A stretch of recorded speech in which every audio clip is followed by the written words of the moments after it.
There is a kind of discipline that does not motivate you. It removes your ability to betray yourself. Miyamoto Musashi did not wake up inspired. He woke up aligned. In a world ruled by impulse, comfort, and endless options, Musashi built a life where deviation was structurally impossible. Most people believe discipline is about forcing yourself to do hard things. Musashi understood something colder. Discipline is not force. It is design. When the path is engineered correctly, obedience requires no effort. By the end of this video, you will understand how Musashi built discipline that did not fluctuate, decay, or collapse under pressure. Not through emotion, not through motivation, but through inevitability. This is not self-help. This is self-removal. Chapter 1. Discipline is not willpower. Most people misunderstand discipline at its foundation. They believe discipline is an act of force, a moment of resistance, a battle between desire and restraint. They believe discipline is something you summon. Miyamoto Musashi understood something colder. Discipline is not willpower. Willpower is fragile. Discipline is structural. Willpower depends on energy, on mood, on belief in the moment. Discipline does not. Willpower collapses under hunger, fatigue, humiliation, boredom. Discipline remains. Musashi did not trust the human mind to govern itself through effort. He trusted systems. This is where modern thinking fails. People say, "I need more discipline," when what they actually need is less choice. Willpower assumes you will argue with yourself and somehow win. Musashi removed the argument entirely. He observed that every failure of discipline begins before the act. It begins in the moment of internal debate. Should I train today? Should I rest? Should I delay? Should I make an exception? Each question weakens the structure. By the time you reach action, you are already compromised. Musashi saw this clearly. He understood that the mind is not designed to rule itself democratically. It is not a parliament. It is a chain of command. And when there is no clear authority, chaos fills the space. Most people let emotion command behavior. Emotion is unstable.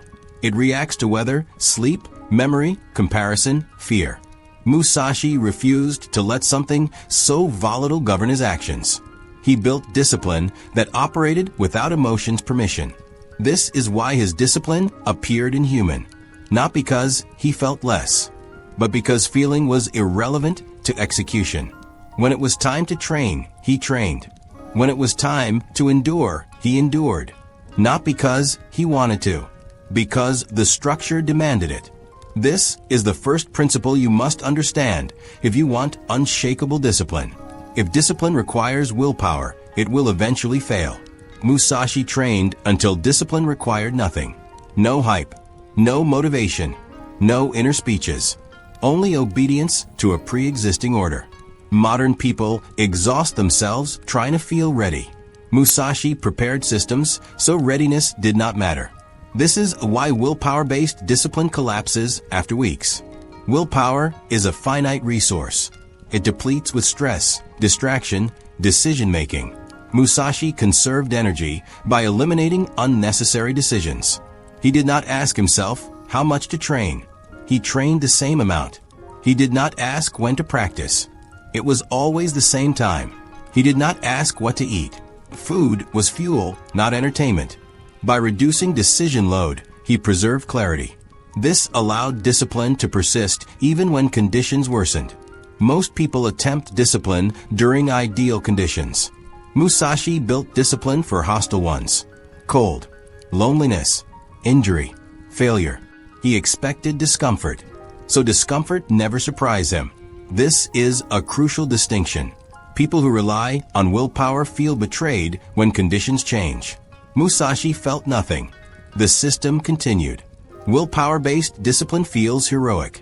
System-based discipline feels boring. Musashi chose boredom because boredom is stable. Boredom does not seduce you into extremes. It does not burn out. It does not collapse into indulgence. Boredom sharpens attention. It strips away illusion. This is why Musashi's discipline lasted decades. not because he was intense, but because he was consistent.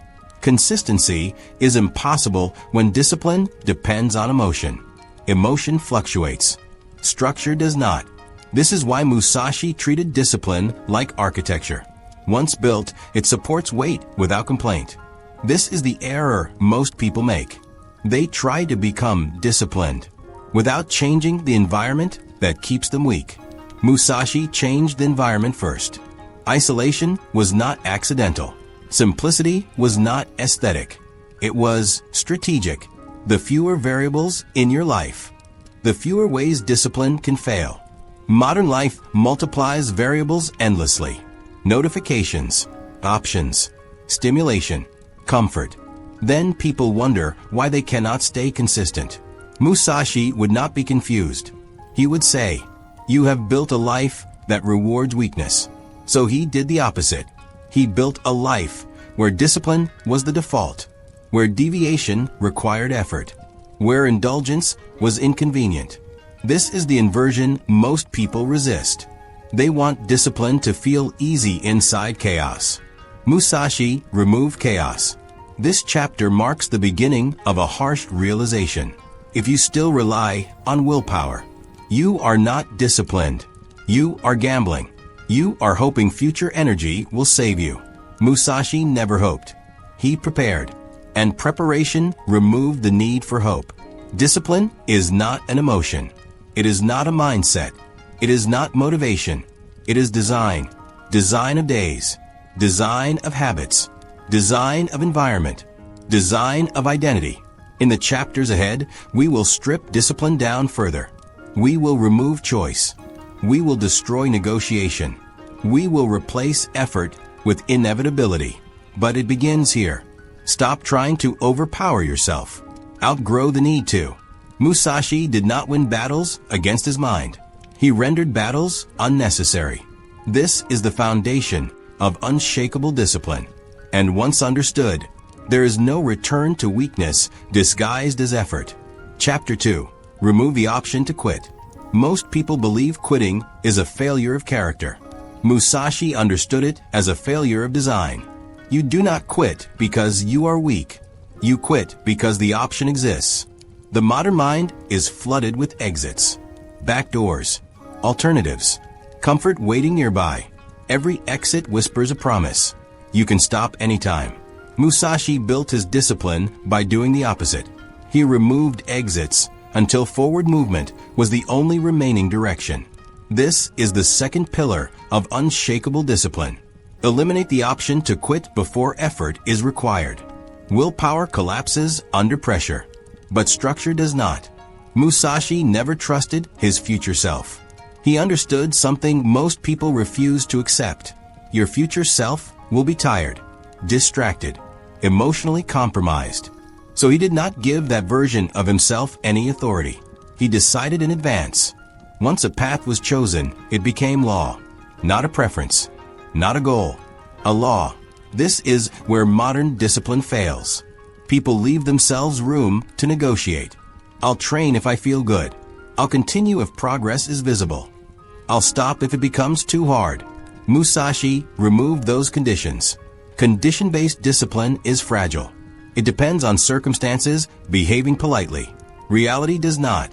So Musashi built discipline that functioned under hunger, fear, isolation, and boredom. How? By closing doors.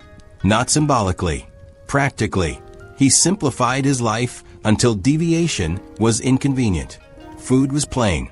Clothing was minimal. Routine was fixed. Every unnecessary choice was eliminated. This was not asceticism for virtue. It was engineering. When there is nothing else to do, action becomes automatic.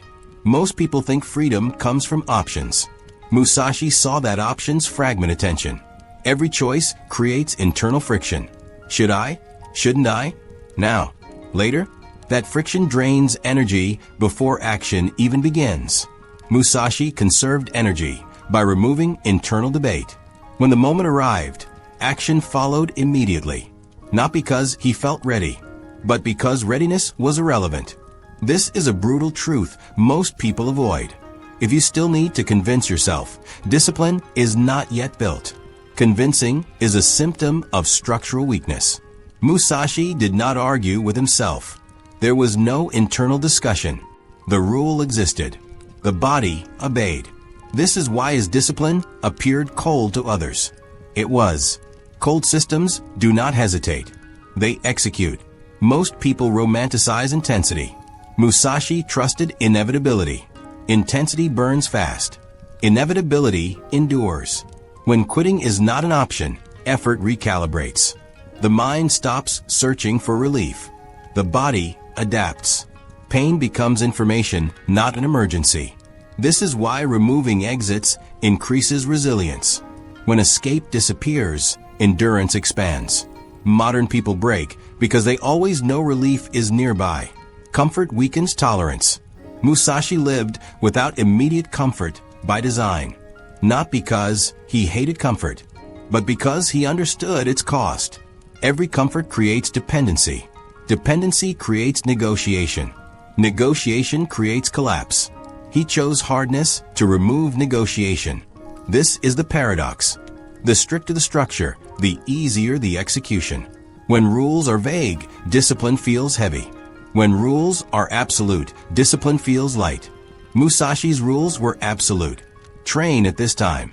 Practice this way. Endure without complaint. No interpretation. No exception. People fear this level of rigidity. They mistake it for oppression. But Musashi experienced it as freedom. Freedom from indecision. Freedom from self-betrayal. Freedom from emotional instability. When quitting is not an option, anxiety drops. Because the outcome is no longer debated. You move forward because there is nowhere else to go. This is why his discipline did not fluctuate with mood. Mood had no authority. The path was already set. This is what makes discipline unshakable. Not strength, not confidence. Commitment enforced by structure. If you want Musashi's method to work, ask yourself this. Where do you still keep escape routes? Where do you secretly allow yourself to stop? Those are not safety nets. They are failure mechanisms. Musashi eliminated them one by one. And once eliminated, he no longer needed courage. He only needed time. In the next chapter, we go deeper. Because removing the option to quit is not enough. The mind will still rebel. To complete the system, Musashi did something colder. He established command over impulse. Where desire no longer interrupts action. Where instinct is trained to obey. That is where true discipline becomes irreversible. Chapter 3. Eliminate choice at the root. Choice feels harmless, even empowering. Musashi understood it as the earliest form of weakness. Not because choice is evil, but because choice creates delay. And delay is where discipline collapses. Most people believe they fail because they lack strength. Musashi saw something colder. They fail because they give themselves too many doors. Every choice splits the mind. Every option creates an internal vote. And every vote weakens execution. When you wake up and ask yourself whether you will train, the battle is already lost. The mind was never designed to govern itself through discussion. It was designed to follow structure. Musashi removed discussion from his life. He did not wake up deciding what kind of day it would be. The day had already been decided long before consciousness arrived. This is the foundation of his method. Eliminate choice at the behavioral level, not through force, through design. Modern discipline systems tell you to be strong. Musashi designed his environment so strength was unnecessary. He accepted a brutal truth most people avoid. Willpower is unreliable under fatigue, unreliable under hunger, unreliable under emotion, unreliable under fear. Structure is not. So he built a life with no optional paths. Training occurred at the same hour. Practice followed the same sequence. Meals were repetitive. Movement was predictable. Monotony was not a flaw. It was the weapon. Repetition without variation starves the ego. The ego feeds on novelty, on stimulation, on choice. When every day looks the same, the ego loses its voice. The mind stops negotiating. It either adapts or breaks. This is why Musashi's discipline did not burn out. Most people try to fight temptation directly. Musashi never allowed temptation into the room. He did not test himself. He removed the test. This is what made his discipline unbreakable. Choice is not neutral. Choice consumes energy. Every decision drains attention. Every internal debate creates friction. Musashi conserved energy by eliminating unnecessary decisions. This made him efficient, cold, consistent. People mistake this for rigidity. It is not rigidity. It is precision. A blade does not ask which direction to cut. It cuts where it is aimed. Musashi aimed his life. Most people live reactively. They respond to mood, to circumstance, to distraction. Musashi lived proactively. His actions were decided in advance. This removed hesitation. And hesitation is where weakness enters. Hesitation creates time for fear, time for doubt, time for rationalization. Musashi understood that hesitation destroys more potential than failure ever could. So he shortened the gap between intention and action to zero. Action followed immediately, not because he felt ready, but because readiness was irrelevant. This is the psychological shift most people never make. They wait to feel aligned. Musashi aligned his environment instead. When choice is eliminated, discipline stops being personal. It becomes mechanical. And mechanical systems do not argue. They execute. This is why Musashi could train when injured, practice when bored, continue when uninspired. Emotion was not consulted. Emotion had no authority. This discomforts modern minds. We are taught that choice equals freedom. Musashi revealed the opposite. Too much choice creates paralysis. Freedom comes from constraint. When the path is narrow, movement accelerates. When the rules are strict, action becomes effortless. This is why his system holds under pressure. Under stress, most people collapse because they rely on decision-making. Musashi removed decision-making from critical moments. He trained until behavior was automatic. Modern neuroscience confirms this. Under threat, the brain defaults to habit. Musashi ensured his habits were unbreakable. He did not rely on conscious control. He trained the subconscious. This is where real discipline is forged. Not in moments of inspiration, but in days that feel empty. Musashi embraced emptiness. Empty days are where structure is tested. Anyone can be disciplined during excitement. Very few remain disciplined in boredom. Musashi lived in boredom by choice. He sharpened himself there.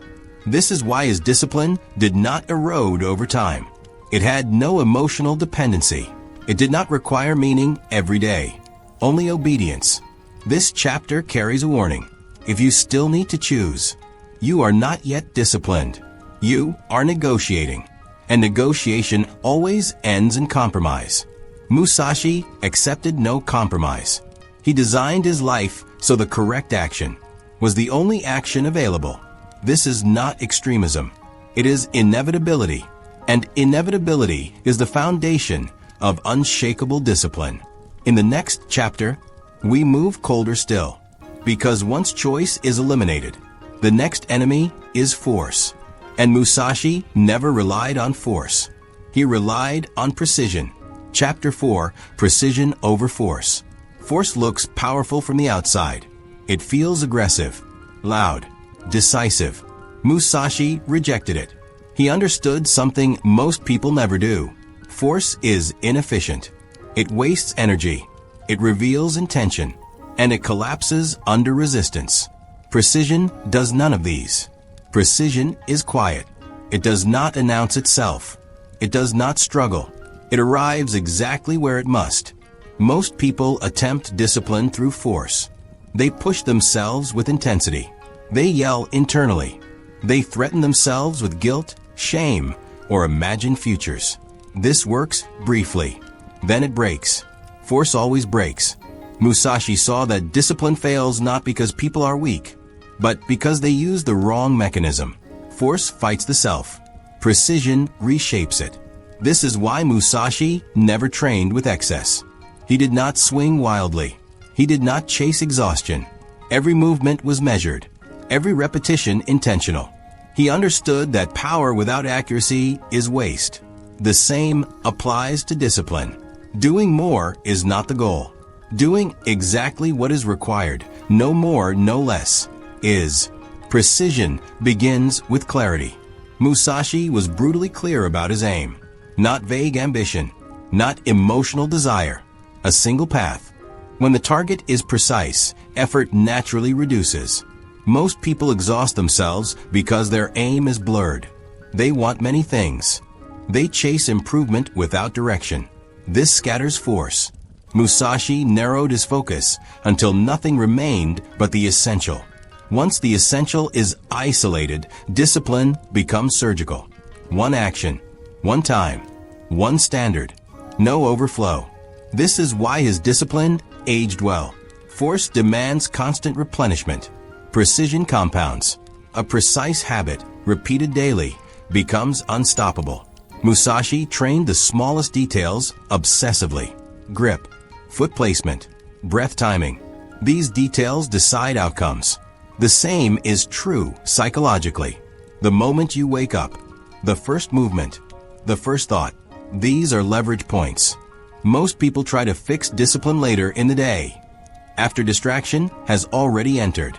Musashi intervened early. He understood that control is easiest at the beginning. This is precision applied to life. Instead of fighting temptation later, he prevented exposure earlier. Instead of correcting failure, he removed the conditions that produced it. Force reacts. Precision preempts. This is why precision feels almost unfair. It removes the fight.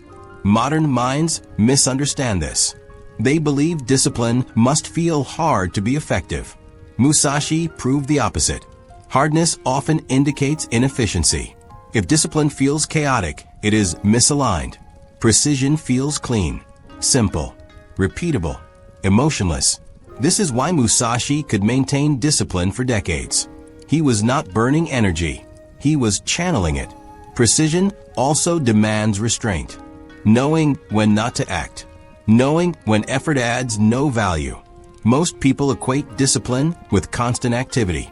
Musashi understood that unnecessary movement weakens position. Stillness is also discipline.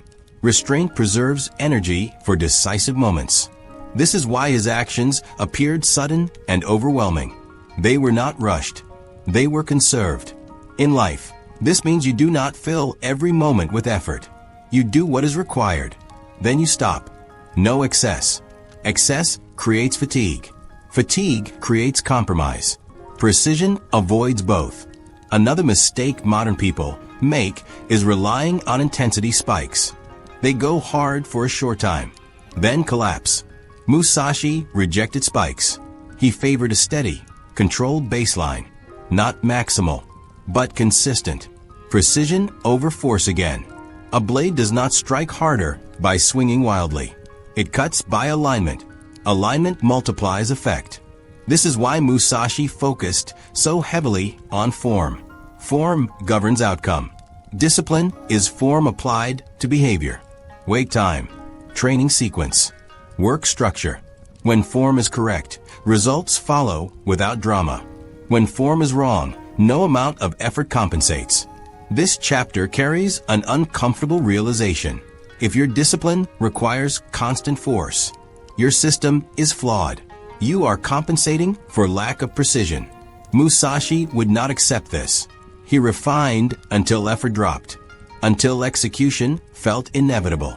This is not laziness. It is mastery. Precision also protects against burnout. Force consumes emotional fuel. Precision runs on structure. Structure does not tire. This is why Musashi could endure isolation, repetition, and hardship without collapse. He was not emotionally invested in each action. He was structurally committed. Emotion fluctuates. Structure remains. This is the transition that defines serious discipline. From trying harder to designing better. From forcing behavior to engineering inevitability. Musashi's discipline was not harsh because it demanded more. It was harsh because it allowed nothing unnecessary. Only what worked survived. Everything else was cut away. In the next chapter, we go deeper still. Because once force is removed and precision takes its place, there is one final obstacle: identity. And identity, more than weakness, is what truly resists discipline. Chapter 5. The Destruction of Comfort. Comfort is the silent enemy of discipline. It does not attack. It seduces. It does not announce itself as weakness. It disguises itself as balance, self-care, and reason. Musashi understood this earlier than most men ever do. He saw that discipline does not collapse under pain. It collapses under ease. Pain sharpens attention. Comfort dulls it. This is why most people fail not during hardship, but during periods of stability. When life becomes manageable, discipline loosens. Standards soften. Edges round. Musashi refused this decay. He did not seek comfort. He designed his life to exclude it, not out of self-punishment, but out of clarity. Comfort blurs perception. When the body is always warm, cold feels intolerable. When food is always abundant, hunger feels like injustice. When entertainment is constant, silence feels threatening. Musashi trained himself to remain functional. When these supports were removed, not occasionally, continuously, he slept simply, ate minimally, lived with little. This was not poverty. It was insulation against weakness. Most people believe discipline is about adding effort. Musashi knew it was about subtracting crutches. The modern world teaches you to make life easier. Musashi trained to make himself stronger. Ease creates dependence. Dependence creates fragility. Fragile men require perfect conditions to function. Musashi functioned in any condition. This is what made him unbreakable.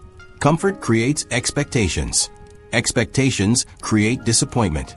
Disappointment creates emotional leakage. Emotional leakage erodes discipline. Musashi cut this chain at the root. He expected nothing. No praise. No relief. No reward. This is why setbacks did not destabilize him. Nothing was taken from him, because nothing was promised. Most people negotiate discipline with reward. If I work hard, I deserve comfort. Musashi rejected this contract. Discipline was not something that earned rest. Discipline was the default state. Rest happened when it happened. Comfort was incidental, not guaranteed. This removed entitlement. Entitlement is poison to discipline. The moment you believe you deserve ease, you begin to resent effort. Resentment leads to rebellion. Musashi made rebellion impossible by removing the expectation of ease entirely. He lived in deliberate friction, cold mornings, repetitive training, sparse environments, not extreme, consistent. Consistency matters more than intensity. Small discomforts, repeated daily, train the nervous system to remain stable under pressure. This is why his discipline did not spike and crash. It leveled. Most people live in cycles. Motivation, effort, exhaustion, collapse. Musashi lived in plateaus. No highs, no lows. This is what cold discipline looks like. He did not chase comfort to recover from effort. He trained in a way that required no recovery narrative. When effort is normalized, it no longer drains you. This is a psychological truth modern people resist. They believe comfort restores energy. In reality, comfort trains sensitivity. Sensitivity increases the cost of effort. Musashi trained insensitivity to unnecessary hardship, so real hardship could not shock him. This is why boredom did not break him, why repetition did not erode him, why isolation did not weaken him. He was already there. Comfort also inflates identity. When life feels good, the ego grows. When the ego grows, discipline becomes personal. Personal discipline is fragile. Musashi kept his ego starved. Simple surroundings, limited possessions, few distractions, nothing to reinforce a false self. When identity shrinks, obedience becomes easier. There is less to defend, less to protect, less to justify. This is why Musashi could submit fully to the path. Comfort resists submission. It whispers, "You've done enough. You deserve a break. You can ease up now." Musashi ignored this voice by ensuring it had nothing to stand on. No soft environment, no indulgent routines, no emotional cushioning. This was not cruelty. It was foresight. He understood that discipline is not tested on bad days. It is tested on good ones. When things are going well, will you still obey the path? Most people won't. They loosen. They drift. They decay slowly. Musashi did not allow drift. He maintained pressure even in peace. This is the mark of true discipline. Not intensity during crisis. Consistency during comfort. Ask yourself this honestly. Where has comfort softened your standards? Where have conveniences replaced commitment? Where has ease made you negotiable? These are not harmless luxuries. They are slow leaks. Musashi sealed every leak. This chapter carries a hard truth. If your discipline depends on comfort, it will collapse the moment comfort disappears. Musashi built discipline that required nothing. No perfect conditions. No motivation. No rewards. Only obedience. In the next chapter, we go deeper. Beyond comfort. Beyond habit. Into the depth of identity itself. Because the final weakness is not pain and not ease. It is the self that wants both. Chapter 6. Structure before strength. Most people believe strength creates discipline. Musashi understood the opposite. Discipline creates strength. Only when structure comes first. Strength without structure is unstable. It surges, collapses, and disappears. Structure without strength grows stronger with time. Musashi never trusted raw effort. He trusted systems that functioned even when effort failed. This is where his discipline system becomes truly unbreakable. He understood a law that modern minds resist. You do not rise to your ideals. You fall to your structure. When fatigue arrives, when emotion clouds judgment, when motivation evaporates, what remains is not intention. What remains is design. Most people build goals. Musashi built environments. He did not ask himself to behave better. He removed the conditions that allowed weakness to thrive. This is why his discipline did not fluctuate. Modern discipline collapses because it depends on internal strength.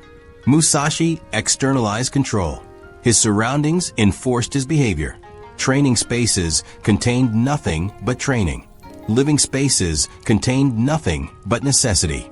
Daily schedules were fixed, not flexible. This was not minimalism for aesthetics. It was control engineering.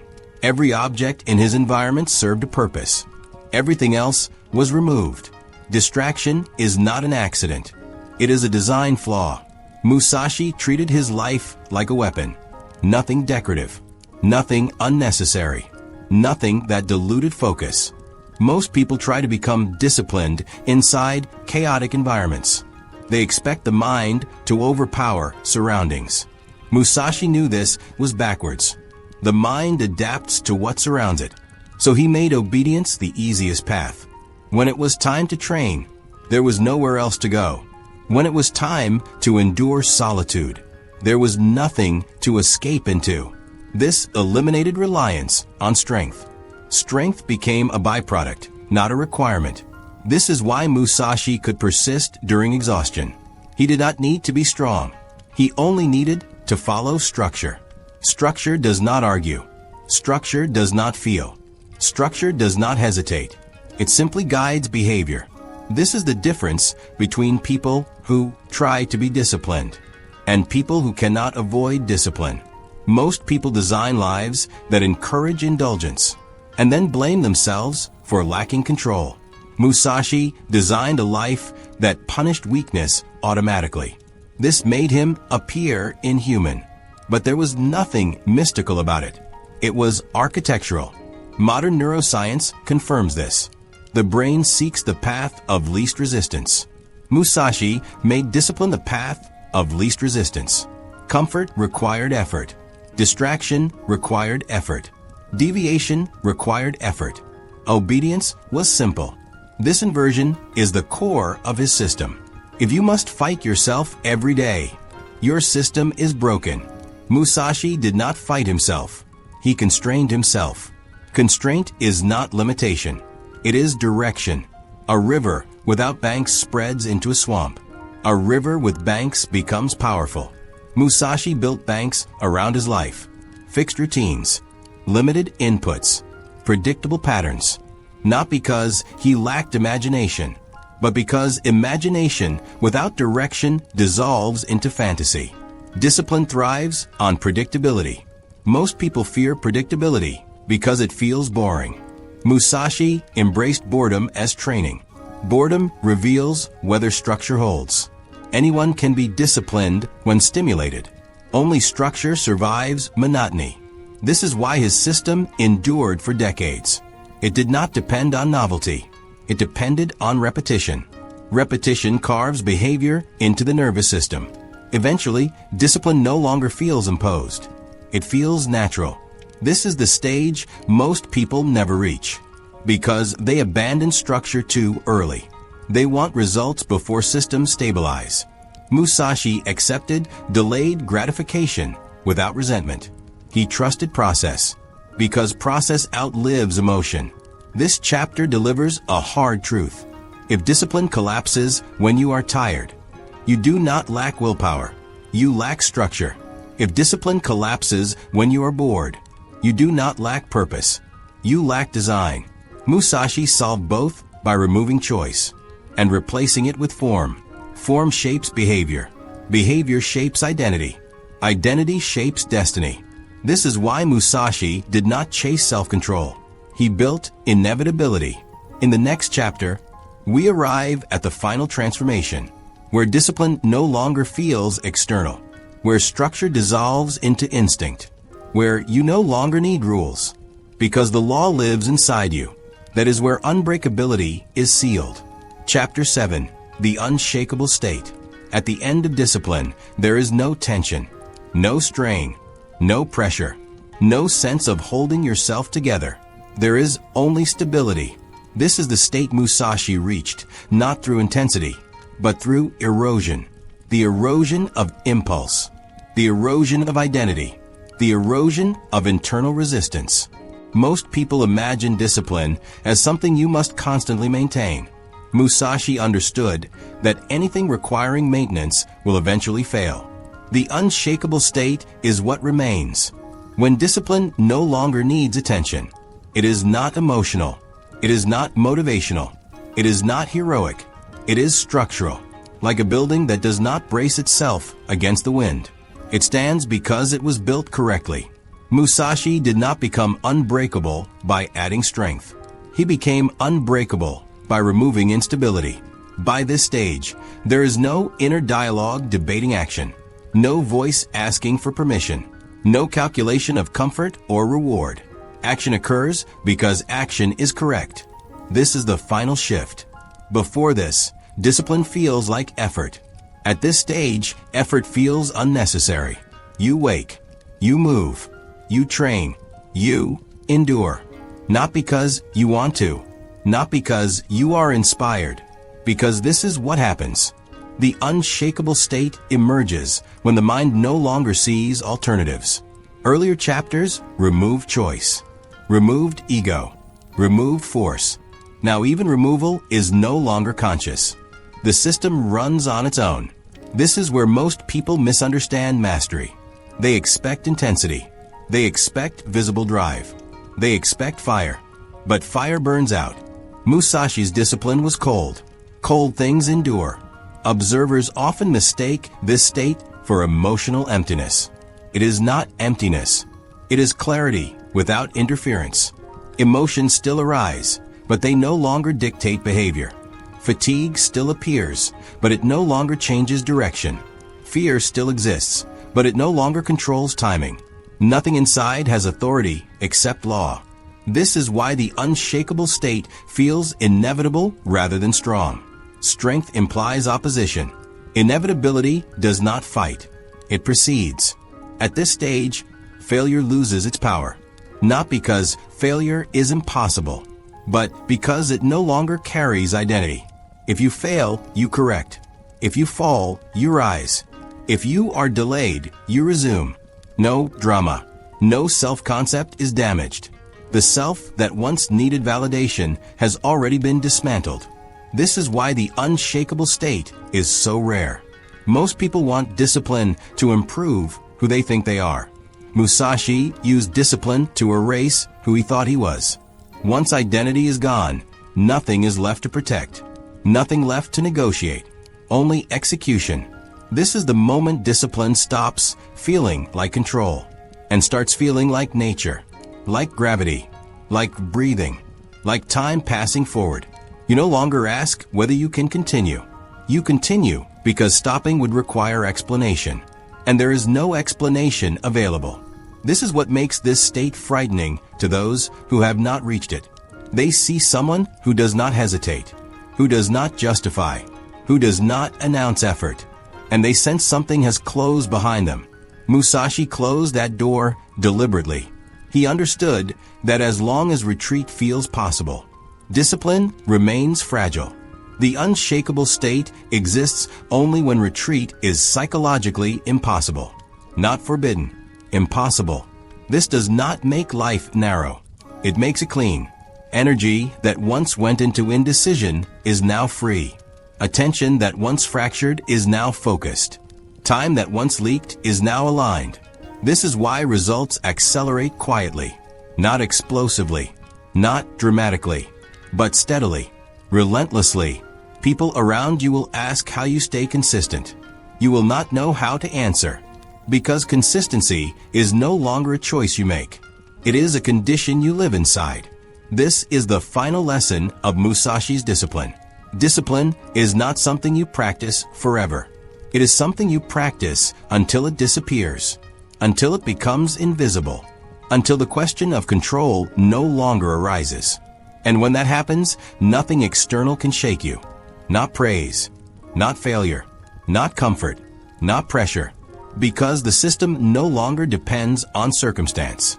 It depends on law, and law does not bend. If you have followed this series from the beginning, understand this clearly. This is not a path for everyone. It removes excuses. It removes flexibility. It removes emotional negotiation. But in exchange, it gives you something rare. A life that moves forward regardless of conditions. A mind that does not collapse under pressure. A discipline that does not need reinforcement. This is what it means to be unbreakable, not invincible, not perfect, but structurally sound. Musashi did not seek control over the world. He built control that could not be taken from him. And once built, it required no defense, only continuation. This is the end of the system.